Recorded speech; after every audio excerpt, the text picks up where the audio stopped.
14 అడిగి పోమన్నప్పుడు రాముడు సీత పోతుంటే లక్ష్మణుడు ఎంత పోయిండు అడవికి చేరుకున్నాక లంకలో ఉన్న రమణాసురుడు మాయ లేడీ అవతారం ఎత్తిండు. ఆ లేడీ కావాలని కోరింది సీత. లేడి జాడకు రాముడు పోయిండు. రాముడు జాడకు లంకకు మరి లక్ష్మణుడు పోతే లంకలో ఉన్న పాపగారి రామణాసురుడు వచ్చి సీత మన ముందు పోయి లంకలో పెట్టాలి కదా. లంకలు పెట్టినాక రాముడు లక్ష్మణుడు ఓ అని వర్ర తాగుతుంటే శ్రీ శ్రీ ఆంజనేయుడు పోయి లంకకి పెట్టి సీతమ్మని తీసుకొచ్చి రాముని కలిపిండు. అంత దేవాల దేవతలకి అంతటి కష్టం అత్తిని అందులోన మనం ఎంతటి వాళ్ళం బామ. నీ చెల్లె కరుణవ పైలము తమ్ముడు పైలం అని చెల్లెని తీసిన తమ్ముని తీసిన గారు భార్య చేతులు పెట్టిండు. ఎందుకంటే నిన్న మొన్న మన ఇద్దరు ఆల్మో లెక్కున్నాం. మా చెల్లె వచ్చింది, మా తమ్ముడు వచ్చింది.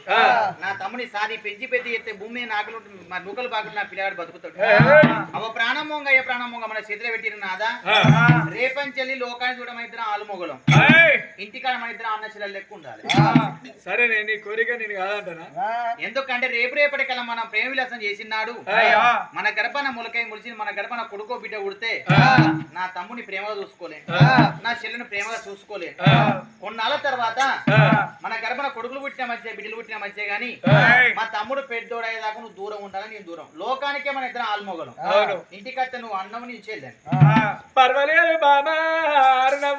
భార్య మాట భర్త వినాల, భర్త మాట భార్య వినాల. భార్య ఉన్ననాలు భర్త సుఖదనం, భర్త ఉన్ననాలు భార్య సుఖదనం అన్నారు.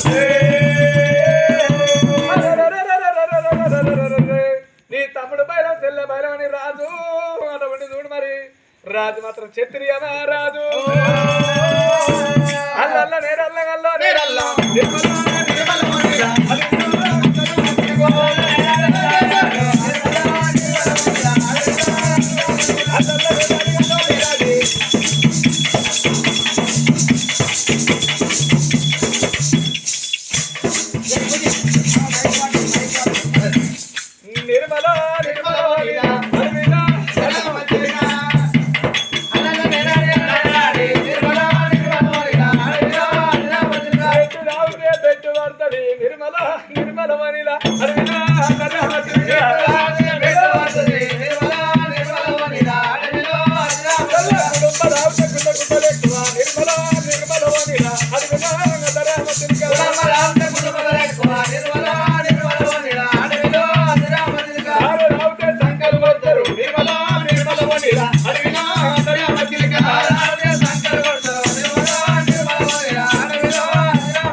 పోకడెక్కువ నిక్కుడెక్కువ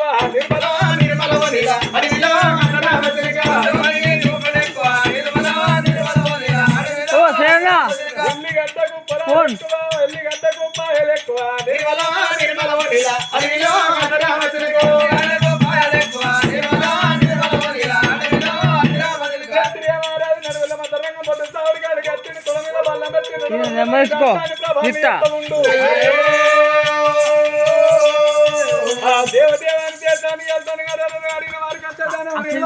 దానం చేస్తాను. దానముల దండిగా పేడల్లో వచ్చి రాజు క్షత్రియ మా రాజు దానం అని ఊళ్ళో దానం మంచి పెడతాడు. రాజు సంగతి ఆ తోట ఉండ